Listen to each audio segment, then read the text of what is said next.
ரோமருக்கு எழுதின நிருபம் 16ஆம் அதிகாரத்தில்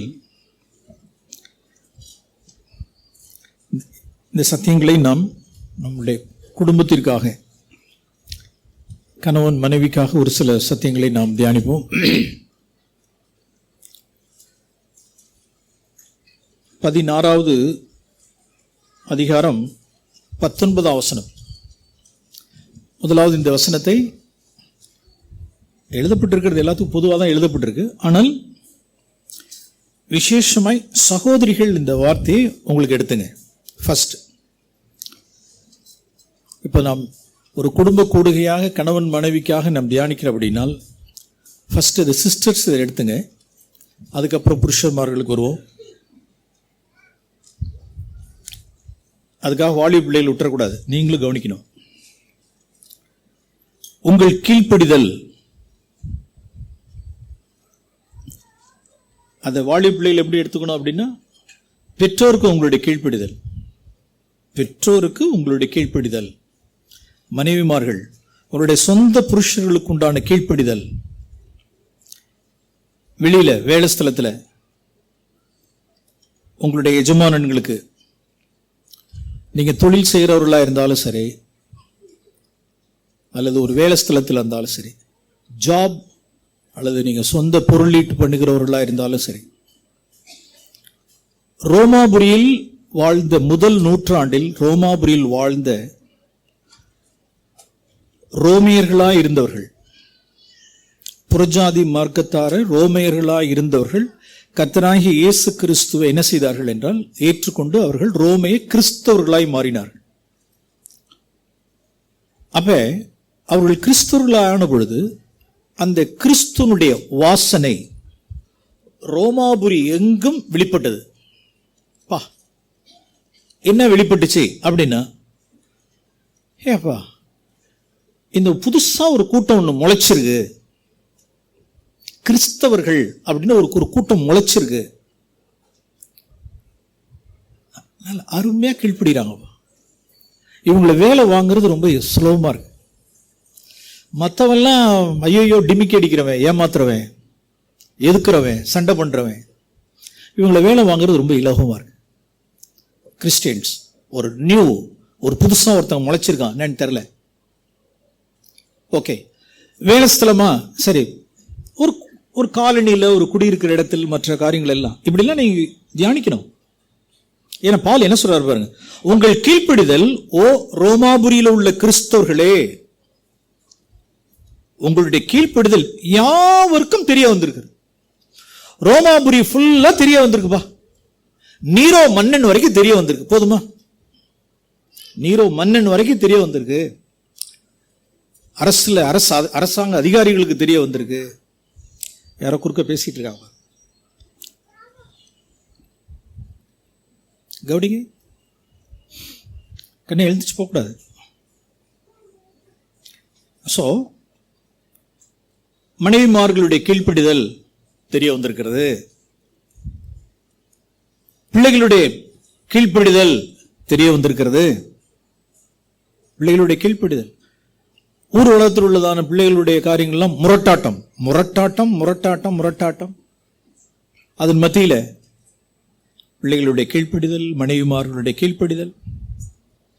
தேர்ஃபோர், அதனால பால் என்ன சொல்றார் அப்படின்னா, அவர்களை மெச்சுக்கொள்றார் பாரு, உங்களை குறித்து சந்தோஷப்படுகிறேன். Price the Lord.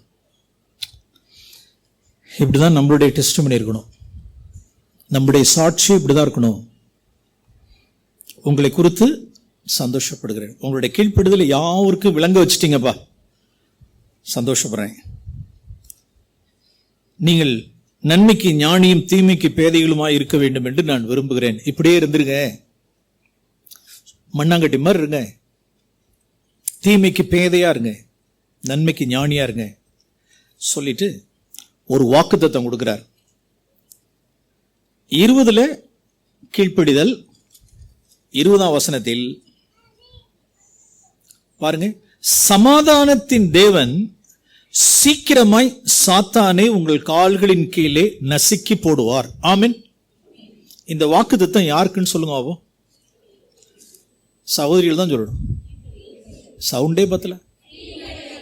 ஹலோ, காதில் விழுந்துச்சுங்களா பிரதர்ஸ்? சௌரர்களுக்கு காதில் விழுந்துதா?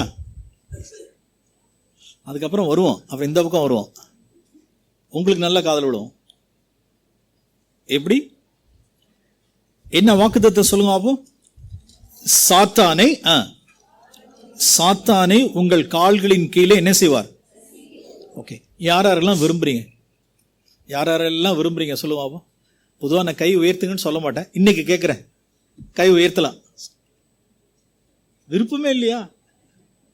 எதுக்கு கை தூக்கணும்? எதுக்கு கை தூக்கணும் சொல்லுங்க அப்போ. சாத்தானை காலின் கீழ் நசுக்கணும். ஆக்சுவலா இப்ப சாத்தான் எங்க இருக்கான்னு டோருக்கு வெளியில இருக்கான். வீட்டு வாசலுக்கு வெளியில பழைய வழுசர்ப்பம், பழைய பிசாசு சாத்தான் வெளியில வாசற்படியில இருக்கு.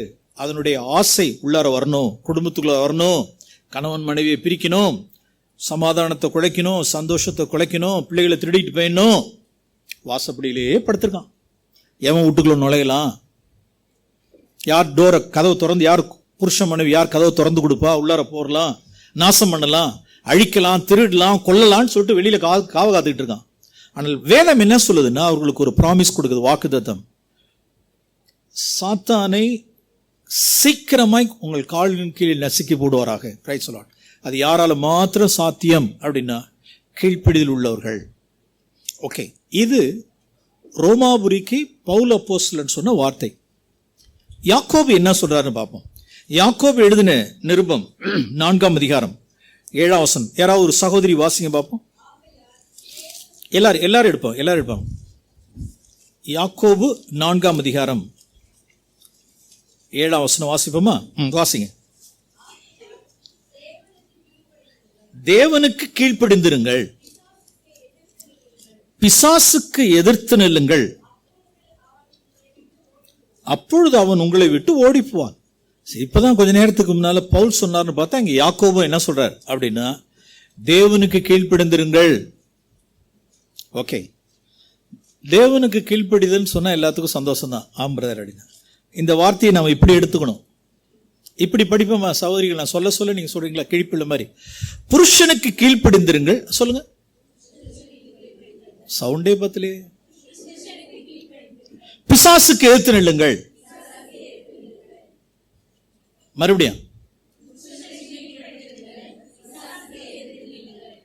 இப்போ உலகத்துல எப்படி இருக்கு அப்படின்னா, உலகத்துல எப்படி இருக்குன்னா, பிசாசுக்கு கீழ்ப்படிந்திருங்கள், புருஷனுக்கு என்ன செய்யுங்கள். இது நல்லா இருக்குல்ல இந்த மேட்ச். உலகத்தில் உள்ளதான காயின் எப்படி இருக்கு அப்படின்னா இப்படிதான் இருக்கு. எப்படி? பிசாசுக்கு கீழ்ப்படி, புருஷனுக்கு எதிர்த்து நெல். பைபிள் என்ன சொல்லி கொடுக்குது அப்படின்னா, நோ பிரதர், இந்த இடத்துல புருஷன் இல்ல பிரதர், நல்லா படிங்க பிரதர், பாருங்க பிரதர், புருஷன் இல்ல பிரதர், தேவன் இருக்கு பிரதர், இப்படி தப்பா வாசிக்கிறீங்களா பிரதர்? அப்படிதானே? தேவன் நியமித்த அதிகாரத்திற்கு கீழ்ப்படிங்கள். கரெக்டா? என்ன அர்த்தம் சொல்லுங்க அப்போ? தேவன் நியமித்த அதிகாரமாகிய புருஷனுக்கு என்ன செய்யுங்கள்? கீழ்ப்படிந்தீர்கள். காணக்கூடாத தேவன் தானே, அவர் கீழ்ப்படின்னு சொல்லிட்டு இருக்க கூடாது. கண்ணால காணக்கூடிய தேவன் நியமித்த அதிகாரமாகிய புருஷனுடைய அத்தாரிட்டிக்கு கீழ்ப்படிந்திருங்கள். பிசாசுக்கு என்ன செய்யுங்கள்? எதிர்த்து நில்லுங்கள், அப்பொழுது அவன் உங்களை விட்டு என்ன செய்வான்? ஓடி போவான். அப்ப பவுலும் யாக்கோவும் ரெண்டு பேரும் ஒரே காரியத்தை சொல்றாங்க. உங்களுடைய சொந்த புருஷர்களுக்கு நீங்கள் என்ன செய்யுங்கள் அப்படின்னா கீழ்ப்படிந்திருங்கள். அப்பதான் சாத்தானுடைய கிரியைகளை நீங்க கட்ட முடியும், சாத்தானுக்கு எதிர்த்து நிற்க முடியும். நம்ம குடும்பத்துக்கு விரோதமாய், நம்மளுடைய வாலிப பிள்ளைகளுக்கு விரோதமாய், இன்னைக்கு வாலிப பிள்ளைகளுக்கு அவ்வளோ போராட்டம் இருக்கு உலகத்துல. நம்மளுடைய குடும்பம்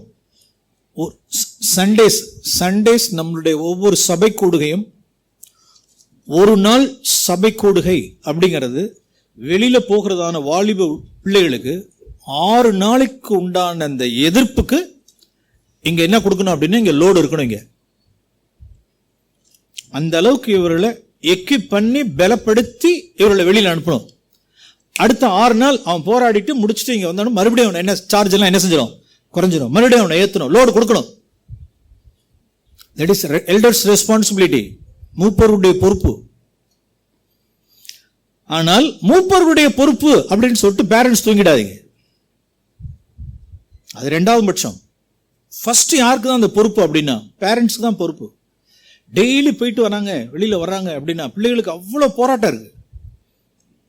தங்களுடைய சக மாணவர்களால், சக மாணவிகளால், அவருடைய மீடியாக்களினால் எனக்கும் உங்களுக்கும் தெரியாததெல்லாம் அவர்களுக்கு நிறைய தெரியும். ஸோ அவர்கள் இழுப்புண்டு போகாதபடிக்கு, சத்ரு அவளை பறித்து கொண்டு போகாதபடிக்கு, பிள்ளைகள் இருதயம் சாய்ந்திராதபடிக்கு, வாலிப பிள்ளைகளுடைய இருதயங்கள் அப்படியே சாய்ந்து போகாதபடிக்கு, ஆப்போசிட் செக்ஸோட சாய்ந்து விடாதபடிக்கு, சில கெட்ட பழக்க வழக்கங்களுக்கு சாய்ந்து போகாதபடிக்கு. அப்ப சத்ருவை என்ன செய்யணும் அப்படின்னா அவனை வெளியில வைக்கணும், அவனை வீட்டுக்கு வெளியில வைக்கணும், உள்ளார் வந்து பறிச்சுட்டு போகக்கூடாதபடிக்கு எதிர்த்து நெல்லுங்கள், சாத்தானை காலின் கீழ் கொண்டு வைங்க. எப்ப? கீழ்ப்படிதல் உள்ள மனைவியினால். ஆண்டவரே கீழ்ப்படுகிற தேவனுடைய மகிமைக்காக கீழ்ப்படிங்க, தேவனுடைய மகிமைக்காக கீழ்ப்படிங்க. அடுத்தது பிள்ளைகளுடைய நன்மைக்காக கீழ்ப்படிங்க.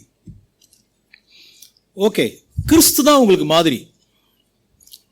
இயேசு கிறிஸ்து தான் நமக்கு என்னது? மாதிரியானவர். மனைவிமார்களுடைய கீழ்ப்படிதலுக்கு இயேசு கிறிஸ்து தான் மாதிரி. ஸோ இந்த நாளில் மதிய வேளையில் இயேசு கிறிஸ்து பிதாவுக்கு எப்படி கீழ்ப்படிந்திருந்தாருங்கிறத பார்ப்போம். மனைவிமார்களுக்கும் இயேசுதான் மாதிரி, புருஷர்மார்களுக்கும் கிறிஸ்து தான் மாதிரி. ஸோ சகோதரிகள், நீங்கள் இயேசுவை நோக்கி பாருங்க, அவர் எப்படி பிதாவுக்கு கீழ்ப்படிந்திருந்தார். ஓகே, ஒரு வசனத்தை நாம் பார்ப்போம். இந்த வசனத்தை நீங்க எப்பொழுதுமே எழுதி வச்சுங்க. இந்த வசனத்தை ஏசாயாவின் புஸ்தகம் 50ஆம் அதிகாரம் 5ஆம் வசனம் எடுத்த ஒரு சகோதரி வாசிங்க பார்ப்போம். ஏசாயா 50:5. கர்த்தராகிய ஆண்டவர் என் செவியை திறந்தார், நான் எதிர்க்கவும் இல்லை, நான் பின்வாங்கவும் இல்லை. எப்படிங்க இந்த வார்த்தையை எல்லாம் பார்க்கலன்னா திரும்ப பாருங்க. 5ஆம் வசனம்,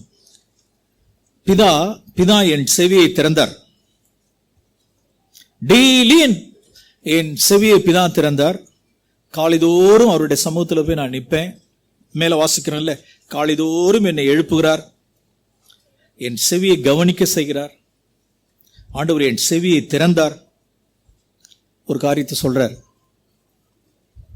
அவர் சொல்ற காரியம், பிதா ஒரு காரியத்தை சொல்றார் அப்படின்னா அந்த காரியத்துக்கு நான் எதிர்க்கவும் இல்லை, நான் பின்வாங்கவும் இல்லை. இப்படிதான் மனைவிமார்களுடைய கீழ்ப்படிதல் இயேசு கிறிஸ்துவனுடைய கீழ்ப்படிதலுக்கு ஒப்பா இருக்கணும். என் செவியை திறந்தார், நான் பின்வாங்கவில்லை. ஒரு உதாரணம், வேதத்தில் எவ்வளவு திருஷ்டாந்தங்கள் இருக்கு. இயேசு கிறிஸ்துவனுடைய ஜீவிதத்திலிருந்து ஒரு திருஷ்டாந்தத்தை காண்பிக்கிறேன். மார்க் எழுதின சுவிசேஷம் 1ஆம் அதிகாரம், இந்த ஏசாயா 50:5க்கு இயேசு கிறிஸ்துவனுடைய ஜீவிதத்திலிருந்து ஒரு சம்பவத்தை பார்ப்போம். மார்க் எழுதின சுவிசேஷம் 1ஆம் அதிகாரம். இயேசு தன்னுடைய 30வது வயதில் பிதாவுக்கு டைரக்ஷன் கொடுக்கிறார். தச்சுப்பட்டறை க்ளோஸ் பண்ணுன்றார். தச்சுப்பட்டையை க்ளோஸ் பண்றார். ஓகே, நெக்ஸ்ட் போய் யோவான் ஸ்நான இடத்துல போய் ஞானஸ்தானம் பெற சொல்றார். அவர் ஞானஸ்தானம் பெற்றுக்கொள்றார். இப்ப ஞானஸ்தானம் பெற்று கரையேறிடனுடன் பொதுவாக இந்த சம்பவம் வந்து மத்தேயு 4ஆம் அதிகாரத்திலே, லூக்கா 4ஆம் அதிகாரத்திலே இருக்கு. மத்தேயு 4, லூக்கா 4. ஆனால் மத்தேயும் மார்க்கும் சொல்லாத ஒன்றை மார்க் சொல்வார். இந்த இயேசு கிறிஸ்துவனுடைய வனாந்திர அனுபவத்தை மத்தேயும் லூக்காவும் சொல்லாததை மார்க் என்ன சொல்லியிருப்பார்னா பாருங்க. மார்க் 1ஆம் அதிகாரம் 11ஆம் வசனம், நீர் என்னுடைய நேசகுமாரன், உம்மில் பிரியமாய் இருக்கிறேன் என்று வானத்திலிருந்து ஒரு சத்தம் உண்டாயிற்று. உடனே ஆவியானவர் அவரை வனாந்திரத்திற்கு போகும்படி என்ன செய்தார்? ஏவினார். ஏசாயா 55 சொல்லுங்க. ஏசாயா 55. நான் இடையில திரும்ப திரும்ப கேட்டுக்கிட்டே இருப்பேன். இதை ஏசாயா 55 சொல்லுவேன், நீங்க தான் சொல்லணும். ஆவியானவர் எங்கே போகும்படி ஏவினார்? வனாந்திரத்துக்கு போகும்படி ஏவினார். வனாந்திரம்னா என்ன? கொடைக்கானலா? கொடைக்கானலுக்கும் ஊட்டிக்கும் போகலாம். ஊட்டிக்கு போறியாப்பா அப்படின்னு சொன்னா நான் எனக்கு பிடிக்கல, எனக்கு யாராவது எதிர்ப்பாங்களா? கொடைக்கானலுக்கும் ஊட்டிக்கு யாராவது எதிர்ப்பாங்களா? ஆண்டவர் எங்க நடத்துறார் சொல்லுங்க? கொடைக்கானலுக்கும் ஊட்டிக்கு நடத்தல, எங்க? வனாந்திரத்துக்கு ஏவினார். ஓகே, போறார். அங்க வனாந்திரத்தில் என்னவாம்? 13வது வசனத்தில் வாசிக்கிறோம். 40 நாட்கள் இருந்தார், சாத்தானால் சோதிக்கப்பட்டார். அங்கே காட்டு மிருகங்களின் நடுவிலே என்ன செய்தார்? சஞ்சரித்துக் கொண்டிருந்தார். காட்டு மிருகங்களின், இது மத்தேயிலையும் லூக்காவிலையும் இல்லை, இங்க இருக்கு. மார்க் 1:13 இருக்கு. காட்டு மிருகங்களின் நடுவிலே சஞ்சரித்துக் கொண்டிருந்தார். தேவதூதர்கள் அவருக்கு ஊழியம் செய்தார்கள். இப்ப இயேசு கிறிஸ்து என்ன செய்யல சொல்லுங்க ஆவோ? எங்க நடத்தினார்? வனாந்திரத்துக்கு நடத்தினார். அப்ப சாப்பாடு? ஆண்டவரே வனாந்திரத்துக்கு போக சொல்றீங்களே, எனக்கு சாப்பாடு எத்தனை நாள் என்ன நடத்த போறீங்கன்னு தெரியல. சாப்பாடு யோசிக்கல. அங்க சாத்தானால் சோதனை. அவர் எவ்வளவோ வனாந்திரங்களுக்கு போயிருக்கலாம், இது எந்த வனாந்திரம்னு தெரியல. அவருடைய வாழ்நாட்களில் வனாந்திரமான பகுதிக்கு போனார். வனாந்திரமான பகுதிக்கு போனார்னா கிட்டக்க உள்ள வனாந்திரங்களுக்கு அவர் தனியே ஜபிக்கும்படி போயிருப்பார். ஆனால் இந்த வனாந்திரம் காட்டு மிருகங்களின் நடுவிலே சஞ்சரிக்கிறதுக்காக அவர் கொண்டு போனார். போ போ போ போ போ பார்த்துருப்பார். பார்த்தா காட்டு மிருகங்களா இருக்கு, வைல்ட் அனிமல்ஸ். தூரம் போயிட்டார், அப்படியே வனாந்திரமான காட்டு பகுதிக்குள்ள போயிட்டார். காட்டு மிருகங்கள் இருக்க இடம் எப்படி இருக்கும்? இப்ப சொல்லுவோமா? ஏசாயா 55 சொல்லுங்க. என் செவியை திறந்தார், எதிர்க்கவும் இல்லை, பின்வாங்க. சலிச்சுக்கல, தலையில அடிச்சுக்கல. ஒரு நாள் ஆயிடுச்சு, 3 நாள் ஆயிடுச்சு, 10 நாள் ஆயிடுச்சு. இங்க உண்டான சோதனை பைபிள்ல இயேசு கிறிஸ்து அந்த வனாந்திரத்தில் சோதிக்கப்பட்ட அந்த சோதனைகள் பைபிள்ல 3 தான் ரெக்கார்ட் ஆயிருக்கு. பைபிள்ல 3 நாட்கள் 3 பதிவு தான் பதிவாயிருக்கு. ஒன்னு கல்லை அப்பமாக்க சொன்னது, உப்பரி எழுந்து கீழே குதிக்கிறது, உலக மகிமை காமிச்சு தன்னை தண்டனிட்டு பணிந்து கொள்றதான 3 சோதனைகள் தான் பைபிள்ல பதிவாயிருக்கு. பிரியமானவர்களே, 40 நாட்களும் அவர் எங்க இருந்தார் சொல்ல பாருங்க. அவர் வனாந்திரத்தில் இருந்தார். 40 நாட்களும் எண்ணிலடங்கா சோதனைகள் பிசாசினால் சோதிக்கப்பட்டார். அதெல்லாம் என்னது நமக்கு தெரியல. அப்ப இது எப்படி தெரியும்? இது எப்படி தெரியும்னா, இயேசு சொன்னதுனாலதான் சீஷர்கள் தெரிந்து கொண்டாங்க. இதை கொண்டுதான் நாம் சொல்றோம். சில சமயங்களில் நாம் சோதிக்கப்பட்ட சில சம்பவங்களை, சில காரியங்களை சபைக்கு சாட்சியா சொல்லலாமான்னா 1-2 சொல்லலாம். 1-2 சொல்லலாம். எல்லாத்தையும் மூட்டை அவுத்து விட்டுறக்கூடாது. அது எல்லாம் எங்க இருக்கணும் அப்படின்னா பொக்கிஷ சாலையில் இருக்க வேண்டும். தேவனுக்கு முன்பா 40 நாட்கள் வனாந்திரத்தில் சோதிக்கப்பட்டார். எண்ணிலடங்கா சோதனைகள். வனாந்திரம், சாப்பாடு இல்ல, கடுமையான பசி, காட்டு மிருகங்கள் நடுவில் சஞ்சரித்துக் கொண்டிருந்தார். பின்னாட்கள் சீஷர்கள் கேட்டிருப்பாங்க, ஆண்டவரே நீங்க ஞானஸ்தானம் எடுத்தீங்களா? ஞானஸ்தானம் எடுத்துட்டு அடுத்து என்ன ஆண்டவரே நடந்தது? என் ஆவியானவர் என்ன வனாந்திரத்துக்கு போக சொன்னார். எந்த வனாந்திரத்துக்கு ஆண்டவரே? அங்கெல்லாம் காட்டு மிருகங்களா அங்கதான் என்ன எடுத்து. எத்தனை நாள் இருந்தீங்க? 40 நாள் இருந்தீங்க. சாப்பாடு இல்லை. 1-2 சொல்லுங்க ஆண்டவரே. ஓகே, 1 2 3 ஒரு 2-3 சம்பவங்களை சொன்னார். அப்படி கேட்டதுனாலதான் மார்க்னா பீட்டர் சொல்லி மார்க் எழுதினது, மத்தேயு எழுதினது, லூக்கா எழுதினது தான் இதில் எழுதப்பட்டிருக்கு. மற்ற சோதனைகள் தெரியல. ஆனா ஒண்ணு மட்டும் தெரியுது, எதிர்க்கவும் இல்லை, என்ன செய்யவும் இல்லை, பின்வாங்கவும் இல்லை.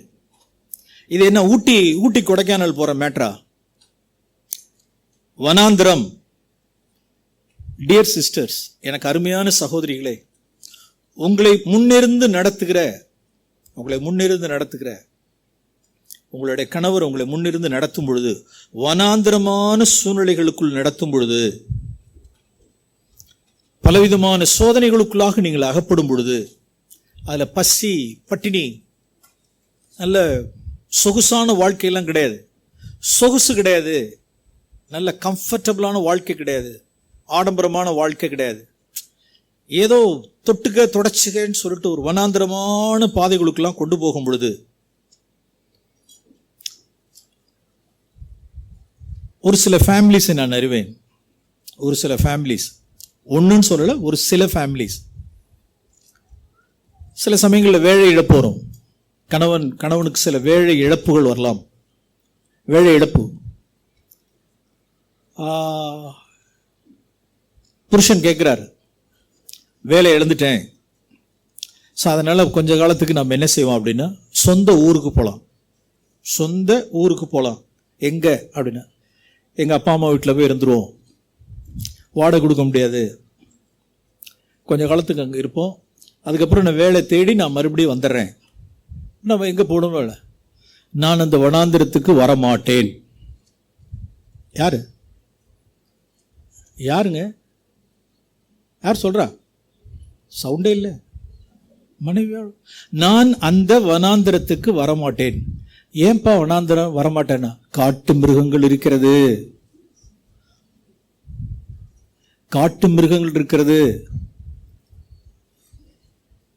சிங்கம் புலி எல்லாம் இருக்கு. சிங்கம் புலி மத்தியில எல்லாம் என்னாலெல்லாம் இருக்க முடியாது. வந்து சரி போச்சா?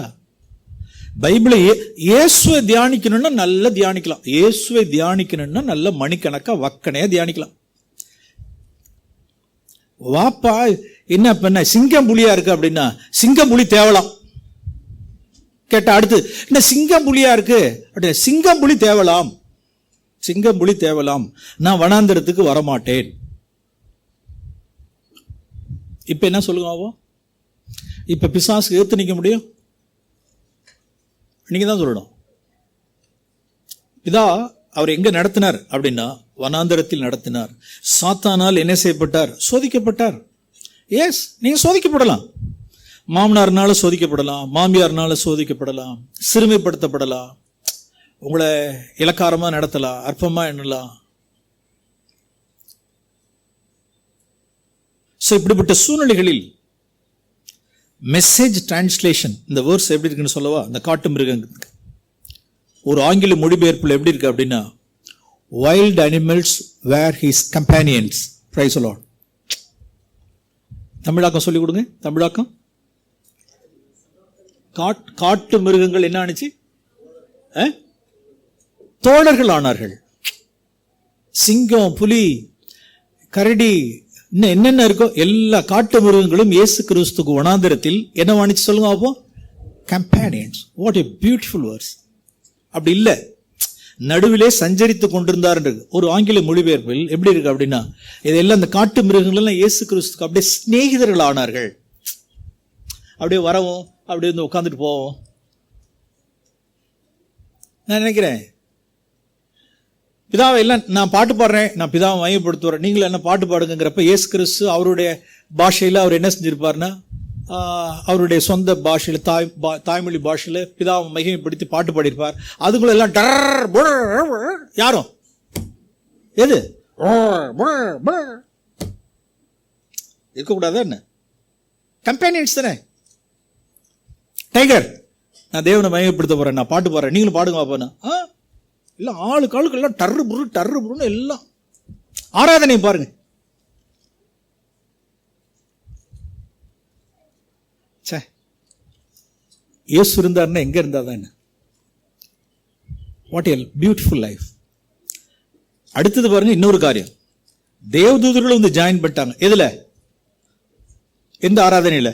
இந்த ஆராதனையில அவர்களும் வந்து ஜாயின் பண்ணிட்டாங்க. ஜாயின் பண்ணிட்டு தேவதூதர்கள் அவருக்கு வந்து என்ன செய்தார்கள்? அவர்களும் ஊழியம் செய்தார்கள், சேவித்தார்கள். 40 நாள் சக்சஸ்ஃபுல்லா முடிச்சுட்டு பலத்தோடு வந்தார். பாத்தீங்களா? Praise the lord. ஜெயாலி. தேவனுக்கு கீழ்ப்படிந்திருந்தார்.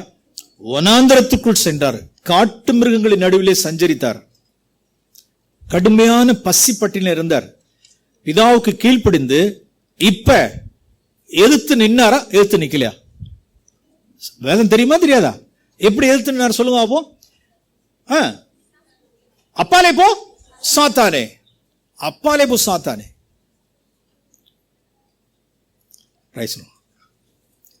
அப்பாலே போ. அவனை எதிர்த்து நின்றார். அவன் இயேசு கிறிஸ்துவை விட்டு விலகி ஓடி போனான். இதுதான் இயேசுனுடைய மாதிரி. இப்படி இயேசு எப்படி கீழ்ப்படிந்தாரோ, இப்படி இயேசு எப்படி கீழ்ப்படுகிறாரோ, ஒவ்வொரு சூழ்நிலையிலும் இப்படிதான் நாமளும் என்ன செய்யணும். மனைவிமார்கள் மாத்திரம் இல்ல, புருஷர்கள், வாலிபர்கள் எதிர்க்க வேண்டாம், முரட்டாட்டம் பண்ண வேண்டாம், சரிக்கு சரி நிக்க வேண்டாம். சூழ்நிலைகள் எல்லாம் தேவன் மாத்திடுவார்.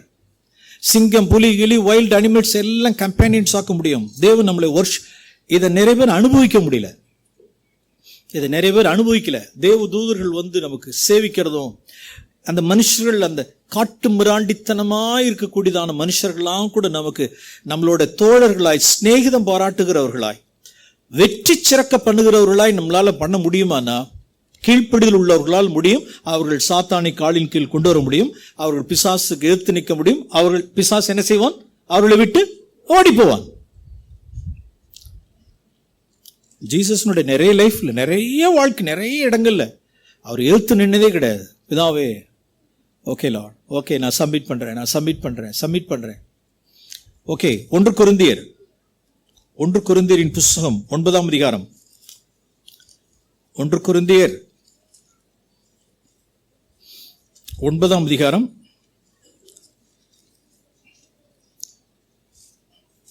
புருஷர்களுடைய அந்த அவருடைய வழிநடத்துதல், அவருடைய காரியங்கள் 5ஆம் வசனத்தில் வாசிக்கிறோம் பாருங்க. பால் ஒரு காரியத்தை சொல்றார்.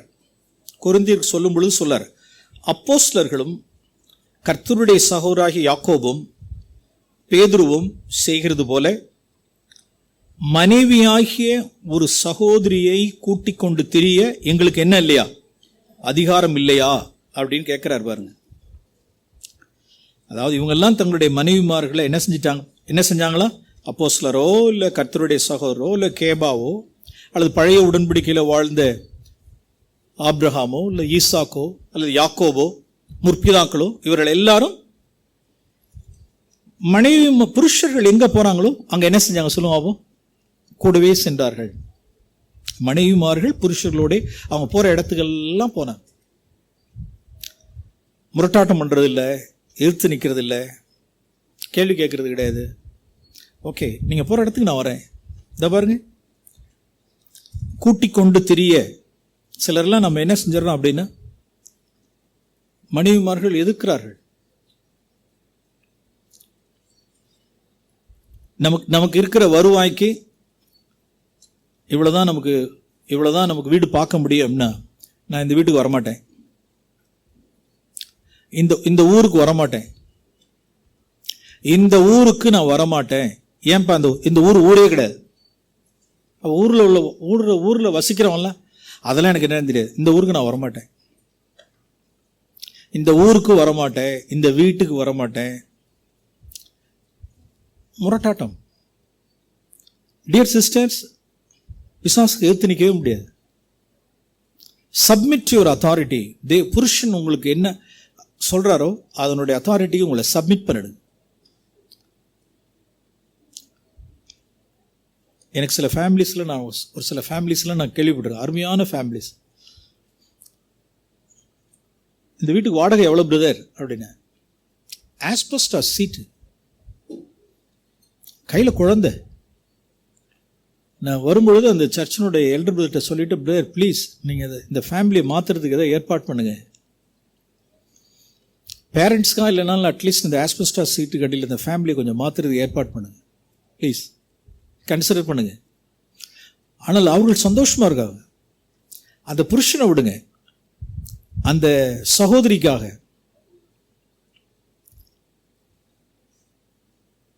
I am very practical.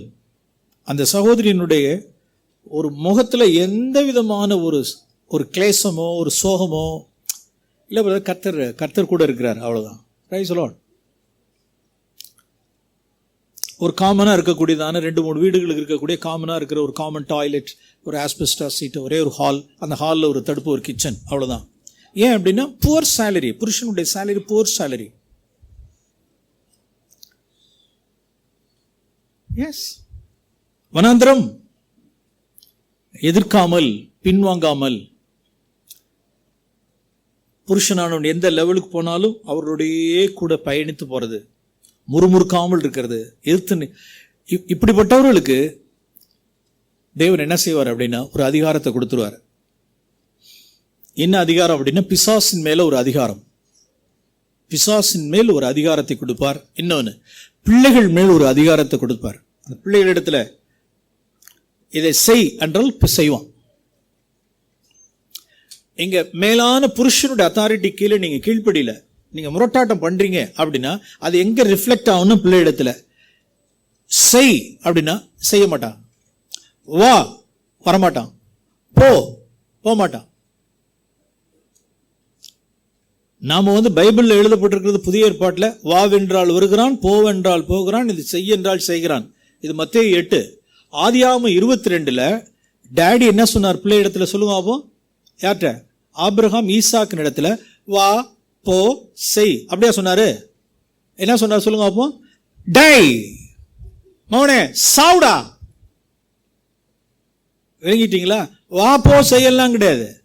வா போ இதை செய்கிறதெல்லாம் சோட்டா மேட்டர். ஒரு 17-20 வயசு வாலிபனை பார்த்து டை, சாகணும் மகனே, சாகணும். அதுக்கு தான் டேடி என்னை அழைச்சிட்டு வந்தீங்களா? அதுக்கு தான் என்னை அழைச்சிட்டு வந்தீங்களா? எஸ், கர்த்தர் என்னிடத்துல பேசினார்ப்பா. Okay daddy, praise the lord. ஏறி படுத்துக்கிட்டான் பாரு, ஏறி படுத்துக்கிட்டான். வா அப்படின்னா அது எங்கேருந்து ஸ்டார்ட் ஆயிருக்கு அப்படின்னா டைங்கிறது உச்சம். வா வர வந்துட்டேன் டேடி. வரும்பொழுதே பிள்ளைங்க காதல் வாங்குறாங்களா? பிள்ளைங்க வரும்பொழுதே என்னன்னா வந்துட்டேன் டாடி, வந்துட்டேன் டாடின்னு வரணும். வந்துட்டேன் டாடி, வந்துட்டமா, வரும்பொழுது வந்துட்டமா அப்படின்னு வந்துகிட்டே இருக்கணும். வந்துட்டமா, இதோ செய்யறமா, இதோ செய்யறமா, இதோ வர்றமா, இதோ போறமா. இப்படிதான் ஈசாக்கு இருந்திருக்காரு. அப்படியே இருந்து வா போ செய்கிறதுலே போய் உச்சத்துக்கு என்ன ஆயிடுச்சு அப்படின்னா மை டியர் சன் டை அப்படின்னா டை. நாம் என்ன செய்யறோம்? 17-28, 17-20-25 வரும்பொழுது மவனே டை அப்படின்னா ஆரம்பத்தில் எதை விட்டாச்சு? வான்னா வா, போனா போ, செய்யினா செய்கிறதெல்லாம் விட்டுவிட்டு இப்ப எடுத்தவனே 19-20 வயசுல டைடான்னா வாட் இஸ் டையிங் அப்படிங்கிறான். அப்ப இது எங்கேருந்து பிரச்சனை? இந்த பிள்ளையிடத்துல அதிகாரம் ஏன் செல்லுபடி ஆகல? ஏன் நம்மளுடைய அதிகாரம் செல்லுபடி ஆகல? ஏன் பிசாசினிடத்தில் நம்மளுடைய அதிகாரம் செல்லுபடி ஆகல? ஏன் பிள்ளைகளிடத்தில் நம்மளுடைய அதிகாரம் செல்லுபடி ஆகலன்னா நம்மளுடைய அதிகாரம் வேற எங்கேயோ பிரச்சனை இருக்கு. நமக்கு மேலான அதிகாரம் உள்ளவர்களுக்கு புருஷனுடைய அத்தாரிட்டிக்கு சப்மிட் பண்ணிடுங்க. பிசாசுக்கு எதிர்த்து நிற்கலாம். எதிர்க்க வேண்டாம், பின்வாங்கவும் வேண்டாம், ஸ்ட்ரைக் பண்ண வேண்டாம், உள்ளிருப்பு போராட்டம் பண்ண வேண்டாம், பந்த் பண்ண வேண்டாம், ஸ்ட்ரைக் பண்ண வேண்டாம். சோ இது யாருக்குரியது அப்படின்னா சகோதரிமார்களுக்குரியது. ஓகே, மறுபடியும் ரோமருக்கு எழுதின நிருபம் 16ஆம் அதிகாரத்துக்கே திருப்போம். புருஷர்களுக்கு அங்கே இருந்த வார்த்தையை நாம் காண்போம். யோவான் எழுதின சுவிசேஷம் 16ஆம் அதிகாரம். யோவான் அல்ல, ரோமருக்கு எழுதின நிருபம் 16ஆம் அதிகாரம் 20ஆம் வசனம். இது புருஷர்கள் எடுத்துக்கொள்ளும். மனைவியானவள் கீழ்ப்படிந்து புருஷனுக்கு மேலான அதிகாரத்துக்கு கீழ்ப்படிந்திருந்து சாத்தானை காலின் கீழ் கொண்டு வரலாம். ஓகே, 20ஆம் வசனத்தில் சமாதானத்தின் தேவன் சீக்கிரமாய் சாத்தானை உங்கள் காலின் கீழே நசுக்கி போடுவார். என்ன தேவன் சொல்லுங்க? சமாதானத்தின் தேவன்.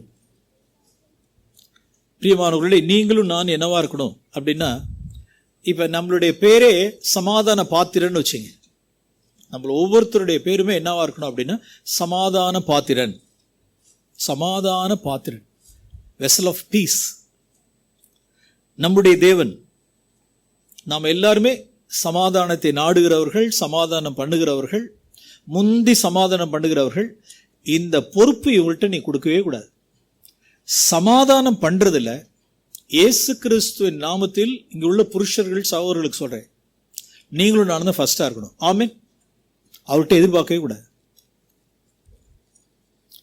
ஏன் அப்படின்னா, நாமும் பிதாவும் என்னவா இருந்தோம் அப்படின்னா, நாம் பிதாவுக்கு சத்துருக்களாய் இருந்தோம்.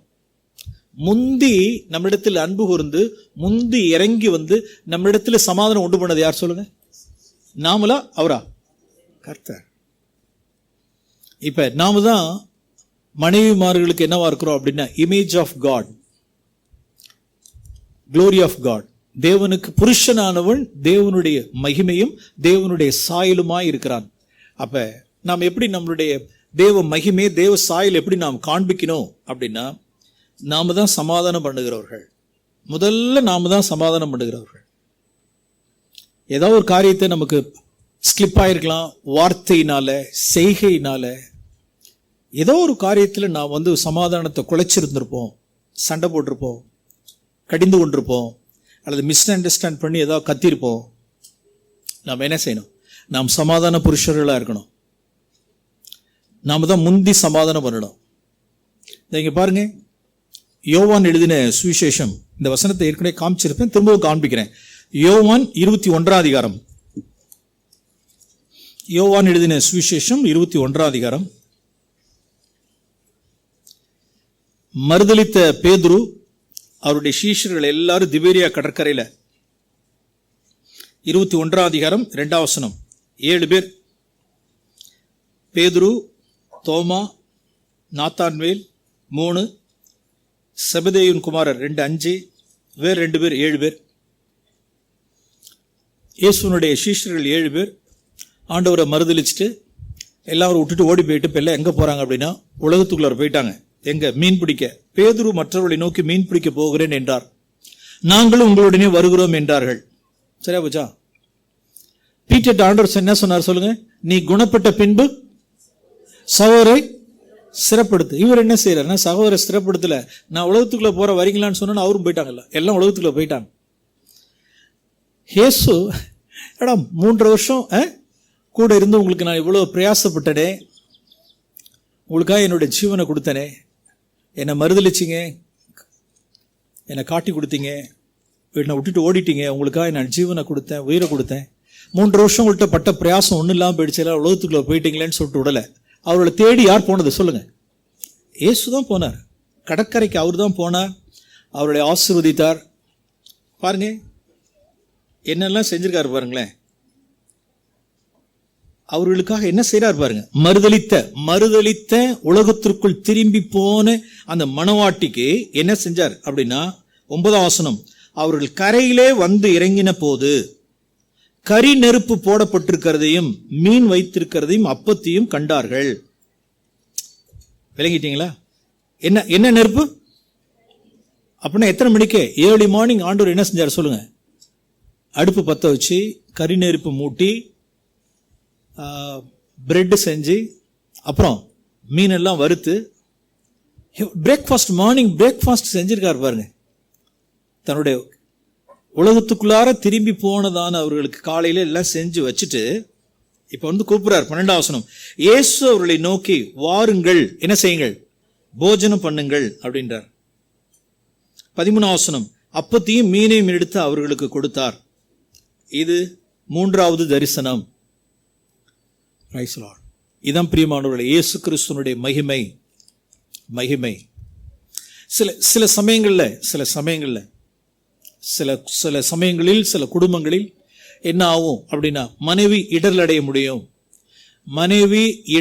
முடியும், மனத்தாங்கல் அடைய முடியும், விட்டுட்டு சில சமயங்களில் வீட்டு கூட போக முடியும், விட்டுட்டு போக முடியும். சில பேர் தங்களுடைய கோவிச்சுக்கிட்டு கோபதாபமாய் போவாங்க, தாய் தோப்பு வீட்டுக்கு போவாங்க. அந்த இடத்துல எல்லாம் புருஷர்கள் வைராக்கியம் பாராட்டக்கூடாது. தெரிஞ்சிச்சு இல்ல, அவ்வளோவே வரட்டும், அவன் தாய் தகப்பன் கொண்டு வந்து விடட்டும். எத்தனை நாளும் சரி. சிலர்லாம் இருக்காங்க வைராக்கியம் பாராட்டுகிறவர்கள். படி இறங்க தெரிஞ்சிச்சு இல்ல, என்னை அவமானப்படுத்திட்டல்ல, அதுக்கு பேரெல்லாம் சொல்லி, கண்ட பேரெல்லாம் சொல்லி, என்னை அவமானப்படுத்திட்ட, என்னை ஷேம் ஆக்கிட்ட, என்னை இழிவாக்கிட்ட, நான் பொய் சொல்ற மாதிரி ஆயிடுச்சு, வீட்டை விட்டு வெளியில ஓடிட்டல்ல, சரி அதனால ஏத்துக்க மாட்டேன், மன்னிக்க மாட்டேன், அவமானப்படுத்திட்டா, என்னை அவமானப்படுத்த. இது மாதிரி உலகத்துல ஆயிரக்கணக்கான பேர் இருக்காங்க. பழிவாங்குற ஸ்பிரிட், வெஞ்சன்ஸ் எடுக்கிற ஸ்பிரிட். கிறிஸ்துவனுடைய ஆவி எங்க இருக்கு? இதோ மறுதலித்தேன், விட்டு ஓடி போனேன், உலகத்திற்குள்ளாக போனதானே மணவாட்டியை தேடி இயேசு போனார். கம் அண்ட் டைன், வந்து போஜனம் பண்ணுங்க வாங்க அப்படின்னா. Do you love me? சாப்பாடுலாம் கொடுத்துட்டு ஒரே கேள்வி கேட்குற, டு யூ லவ் மீ? ஜீசஸ்னுடைய ஸ்பிரிட் எங்க இருக்கு பாருங்க. பிராக்டிகலா திங்க் பண்ணு. ஓகே, எல்லா மனைவிமார்களும் அப்படி வீட்டை விட்டு வெளியெல்லாம் போறதில்ல, ரேர். ஒரு சில வீட்டை விட்டு வெளியில போறதில்ல, அங்க எங்க போயிருக்காங்க, ரூம்குள்ள போய் உட்காந்துக்கிறான். சண்டை போட்டு பிரச்சனை பண்ணி சாப்பிடாம அதை பண்ணி இதை பண்ணி ரூம்ல போய் உட்காந்துக்கிறது, இடல் அடைஞ்சிடுறது, ஆஃப் ஆயிடுறது. என்ன சொல்லுவோம்? பசிச்சா வந்து திங்கலன்னா போடையா இருக்காங்க பாரு புருஷன்மார்கள். பசிச்சா சாப்பிடு, பசிக்கலன்னா ஒன்னும் ஆக்கலையா, எனக்கு புரோட்டா குருமா இருக்கு, நான் ஒரு 2 புரோட்டா குருமா திட்டு வந்துடுறேன், பசங்களுக்கு 2 புரோட்டா குருமா வந்துடுறேன், வீடு வாழ்ந்துரும். எஸ், ஈவன் நம்ம தீலும் இன்னும் புரோட்டா குருமா வாங்கி தர்றதான குடும்பங்களும், சமைக்காததும், ஸ்ட்ரைக் பண்றதும். இதுதான் என்னது அப்படின்னா ஹெல். இது நரகத்தினுடைய ஆவி, இது டிமானிக் ஸ்பிரிட். இதெல்லாம் அந்த இடத்த அவ்வளவுதான். ஏதோ ஒரு காரியம் ஆயிடுச்சு, ஒரு சலனம் ஆயிடுச்சு, ஒரு மரண அமைதி வந்துருச்சு அப்படின்னா அந்த இடத்துல ஃபர்ஸ்ட் என்ன செஞ்சணும்? புருஷன் தான் ஃபர்ஸ்ட் ஸ்டெப் எடுக்கணும். ஆவிக்குரியவனா இருந்தா அவன் தான் ஸ்டெப் எடுக்கணும். உடைய தப்பு நடந்துருச்சு, ஓகே, என் மேல தப்பே இல்லைனாலும் சரி, சகோதரர்கள் அந்த இடத்துல தப்பு வாங்கி போட்டுங்க. Take the blame. தப்பு உங்க பேர்ல இல்லைனாலும் சரி, உங்க பேர்ல தப்பு எடுத்துங்க. முதல்ல மேட்டரை ஃபிக்ஸ் பண்ணிடுங்க, அவ்வளவுதான். மேட்டரை முதல்ல ஃபிக்ஸ், ப்ராப்ளத்தை முதல்ல ஃபிக்ஸ் பண்ணிடுங்க. Who is right, who is ராங்ங்கிறதெல்லாம் இல்லை. இப்ப மேட்டரே கிடையாது. பிசாசு வாசப்படியில் படுத்திருக்கான். நீ ரைட்டா நான் ரைட்டுங்கிறதெல்லாம் தப்பு கிடையாது. இப்ப அது காரியமே கிடையாது. மேட்டரை ஃபர்ஸ்ட் ஃபிக்ஸ் பண்ணிடுங்க. அவன் தான் ஆவிக்குரியவன். சரிப்பா, என்னை மன்னிச்சிடு. சில சூழ்நிலைகளில் உங்களுக்கு மன்னிப்பு கேட்கறதுக்கு என்ன இருக்காதுன்னா, உங்களுடைய புத்தி சொல்லும், உங்களோட ரீசனிங் சொல்லும், உங்களுடைய மைண்ட் சொல்லும், உங்களுடைய புத்தி சொல்லுது. என்ன சொல்லுது அப்படின்னா, உங்களுடைய புத்தி ரீசனிங் என்ன சொல்லுதுன்னா, கேட்கவே வேண்டியதில்லைன்னு. அந்த புத்தியை தாண்டி ஆவியானவர் சொல்லுவார், தாழ்த்திரும்பார். ஒன்றும் மோசம் கிடையாது. இப்ப நீ மன்னிப்பு கேட்கறதுனால, மனைவிட்ட மன்னிப்பு கேட்கறதுனால பூமி 2ஆ பிளந்தாலும் உள்ளாரெல்லாம் போயிட மாட்டேன். நீ நார்மலா தான் இருப்ப. மன்னிப்பு கேளு. முதல்ல காரியத்தை ஃபிக்ஸ் செய் மேன். முதல்ல மேட்டர் க்ளோஸ் பண்ணிடு, சாப்டர் க்ளோஸ் பண்ணிடு. ஓகே, சாரி, என்ன மன்னிச்சிருப்பா. ஓகே, எழுந்திரிச்சிரு, சாப்பிடுவோமா? Praise lord. ஆமென். சவுண்டே இல்லையா இங்க? எப்படி சவுண்டு? ஆமென், ஆமென் அப்படி வரணும். மோட்டோலாம் வந்து எது கிடையாது தெரியுங்களா? இப்ப காலையில 3 எதிரி பார்த்தோம். எது 3 எதிரி? இப்ப உலகம்லாம் இப்ப இந்த இடத்துல கிடையாது. 2 எதிரி தான். இது ஒண்ணு என்னது? ஒன்னு ஃபிளஷ், ஒரு எதிரி. இன்னொரு எதிரி யாரு? எங்க படுத்து கிடக்கு? வாசப்படியில படுத்து கிடக்குறான். ஒரு மாம்சம், ஒரு எதிரி. கிழிச்சனுங்கிற மாம்சமாகி திரைச்சியில கிழிச்சனும். சத்ருக்கு இடம் கிடையாது. உள்ளார வரக்கூடாது. இயேசுவின் நாமத்துல நான் கட்டி போடுறேன், உள்ளார வரக்கூடாது. என் மாம்சத்தை நான் கிழிச்சிடுறேன், நான் மனைவியின் இடத்துல ஒப்புரவாயிடுறேன். பினிஷ், முடிஞ்சிட்டு, சாப்டர் க்ளோஸ். அவன் தான் சமாதான புருஷன். அவனே சமாதான புருஷன். அப்படிப்பட்டவர்கள் சாத்தானை காலின் கீழ் கொண்டு வருவார்கள். ஓகே, ஒரு காரியத்தை சொல்லி நான் முடிக்கிறேன். இந்த 2 பேர், ஒன்னு கீழ்ப்படுதல் உள்ள மனைவி, சமாதானம் பண்ணுகிற புருஷன். ஆமென். கீழ்ப்படியில் உள்ள மனைவி, சமாதான புருஷன். நல்ல வார்த்தை. கீழ்ப்படியில் உள்ள மனைவி, சமாதான புருஷன். நாம் எல்லாரும் சமாதான புருஷர்களா இருக்கணும். ஒரு இன்ட்ரெஸ்டிங்கான ஒரு காரியத்தை சொல்லி நான் என்னுடைய லைஃப்ல ஒரு டெஸ்டிமனி, ஸோ உங்களை உற்சாகப்படுத்துறதுக்காக ஒரு டெஸ்டிமனி. ஒரு முறை எத்தனையோ வருஷங்களுக்கு முன்பாக, இந்த மொபைல்லாம் இல்லாத நாட்கள், மொபைல், ஸ்மார்ட் ஃபோன் அந்த காலத்தில் வச்சுருந்தது 1100. இந்த நோக்கியா ஒன்று இருக்குமே, நல்ல டார்ச் நல்ல பவர்ஃபுல்லாக இருக்கும். அதில் அது ஆரம்பத்தில் அதை வச்சுக்கிட்டு இருந்தனால இவ்வளோ பெருசு வெயிட்டாக இருக்கும். அதெல்லாம் அதுக்கு முன்னால் காலம், இந்த செல்ஃபோன்லாம் இல்லாத காலம், அந்த நாட்களில் உள்ளதை சொல்கிறேன். எப்பொழுதும் நானும் என் மனைவியும் எங்கே போனாலும் சரி, அன்னைக்கும் சரி இன்றைக்கும் சரி, வீட்டை விட்டு நான் வேலை ஸ்தலத்துக்கு கிளம்புறேன் அப்படின்னா, ஒரு 9 மணிக்கு கிளம்புறேன் அப்படின்னா ஜெபம் பண்ணிட்டு தான் கிளம்புவேன். ஒரு ப்ரேயர் பண்ணிவிட்டு 2 பேர் சேர்ந்து ஜெபம் பண்ணிவிட்டு நான் வெளியில் போவேன். சாப்பாடு டிஃபன் எல்லாத்தையும் எடுத்துகிட்டு போகிறது. அன்றைக்கி ஒரு 8:30 இருக்கும்னு நினைக்கிறேன். 8:30 மணிக்கு ஏதோ என்னுடைய வார்த்தையில் அது ஒரு வார்த்தை ஸ்லிப் ஆகிடுச்சு. ஸ்லிப்னா என்ன, ஏதோ அவங்கள ஹர்ட் பண்ணியிருப்பேன், ஏதோ ஒரு வார்த்தையினால அவங்கள காயப்படுத்திட்டோம்னு நினைக்கிறேன். எல்லாம் ஞாபகம் இல்லை. அவங்க பாட்டுக்கு அந்த வார்த்தை, நான் சொன்ன வார்த்தை அவங்களுக்கு ஹர்ட் ஆன உடனே என்ன பண்ணிட்டாங்க அப்படின்னா, அப்படியே கலக்கலக்கலன்னு ஒரு சவுண்ட் இருக்கும்ல, பேச்சு போக்கு இதெல்லாம் இருக்கும்ல, அப்படியே ஆஃப் ஆகிடுச்சு. எல்லாம் சைலண்ட் ஆகிட்டாங்க. எனக்கு தெரியும் சைலண்ட் எதுக்கு ஆனாங்கிறது எனக்கு தெரியும். ஏன், நான் சொன்ன வார்த்தையினால அவங்க சைலண்ட் ஆகிட்டாங்க. அப்படியே வம்பு கும்பு சண்டெல்லாம் கிடையாது, நான் சொன்ன ஒரு வார்த்தை தான், அப்படியே சைலண்ட் ஆகிட்டாங்க. அப்புறம் சாப்பாடு வைக்கிறாங்க. சாப்பாடு டேபிளில் வந்து சாப்பாடு வருது, நானும் சாப்பிட்றேன். என்ன இல்லை, பேச்சுவார்த்தை இல்லை. நானும் உள்ளார இருக்குல்ல, எனக்குள்ள மாம்சம் இருக்குல்ல, டர்ன்னு நான் இந்த மாம்சத்தைங்கிற இதை ஆக்சுவலாக மாம்சத்தை நம்ம ஃபீட் பண்ணிகிட்டு இருக்கோம். இதையும் ஃபீட் பண்ணுறேன், அதையும் ஃபீட் பண்ணுறேன். உண்மையில் தட்ஸ் தி ரியல் திங். சாப்பிட்டுக்கிட்டே இருக்கேன், நானும் பேசலை. இப்போ அடுத்தது என்ன செய்யணும், இப்போ சாப்பாடு எடுத்துருந்து வச்சாச்சு, டேபிளில் அதையும் வச்சாச்சு, அவங்கள வச்சாச்சு, அதையும் எடுத்தாச்சு. நல்லா தெரியுது நீ பண்ண தப்பு தான், அவங்க இப்போ ஆஃப் ஆகிட்டாங்கன்னு தெரியுது. சாரி வர மாட்டேக்குது. இதில் உற்பத்தி ஆகுது, இதில் வருது, இங்கே விட்டு வர, இதில் என்னதான் அடைச்சிக்கும் போது தெரியாது. ஒரு அடப்பு, மன்னிப்பு கேட்க அப்படின்னு, சாரிப்பா என்னை மன்னிச்சிருப்பாங்கிறது என்ன செய்ய மாட்டேங்குது, வர மாட்டேங்குது. அப்படியே மெயின்டைன் பண்ணிகிட்டே இருக்கேன். புருஷங்கிற ஒரு கெத்தை மெயின்டைன் பண்ணிட்டு போகிறப்ப, இப்போ வழக்கமாக என்ன செய்வோம், இப்போ சொல்லுங்கள், ஜெபம் பண்ணுவோம். இப்போ ஜெபம் பண்ணுறதுக்கு ஜெபம் பண்ண ஆண்டவர் கேட்க மாட்டார். என்ன செய்யாமல் ஜெபம் பண்ணக்கூடாது, மன்னிப்பு கேட்காம ஜெபம் பண்ணக்கூடாது. அதனால என்னவும் துணிஞ்சிட்டேன் அப்படின்னா ஜெபமே கிடையாது, நோ ப்ரேயர், அவ்வளோதான். பேக்கை எடுத்தாச்சு, வண்டி ஸ்டார்ட் பண்ணியாச்சு, அப்படி போகிறேன்.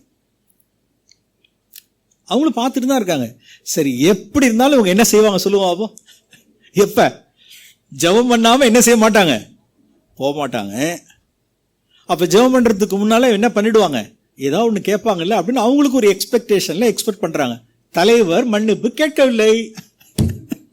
தலைவர் வண்டி எடுத்துட்டு கிளம்பிட்டார், நானும் கிளம்புறேன். அப்படியே அப்படி வந்து அவ்வளோதான் இருக்கும். ஒரு 1/2 கிலோமீட்டர் கூட போகல, பரிசுத்த ஆவியானவர் நெருக்கிட்டார். வேண்டாம், நீ முதல்ல சாப்பிட்ற நேரத்தில் மன்னிப்பு கேட்டிருக்கணும், அங்கே விட்ட.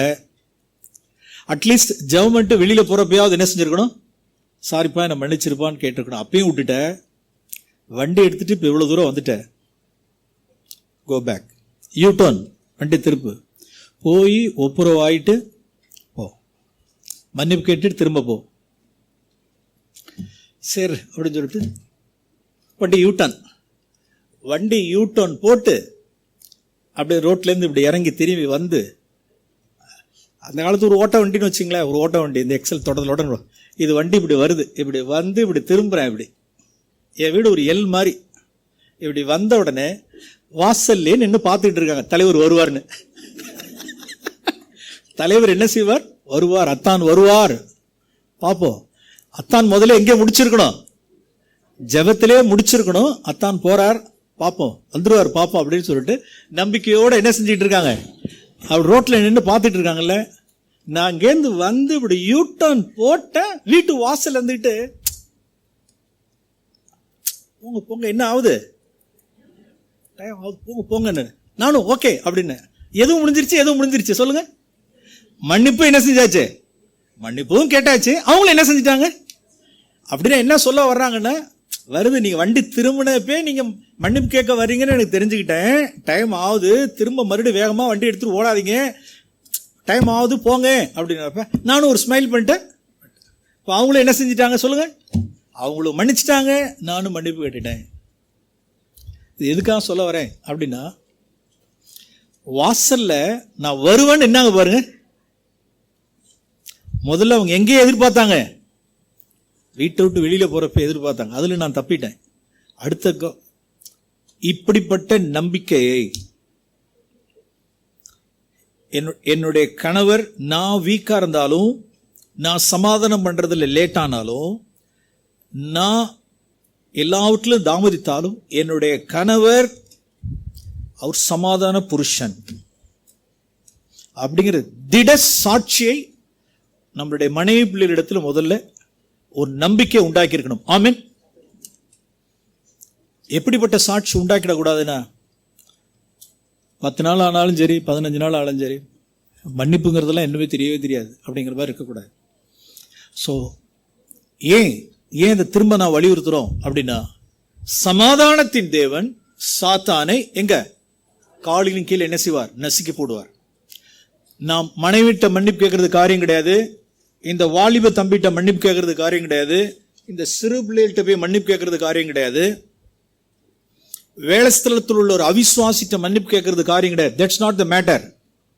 நாம் யார் காலின் வைக்கணும் சொல்லுங்க? சாத்தான் காலின் கீழே இருக்கணும். ஆமென்.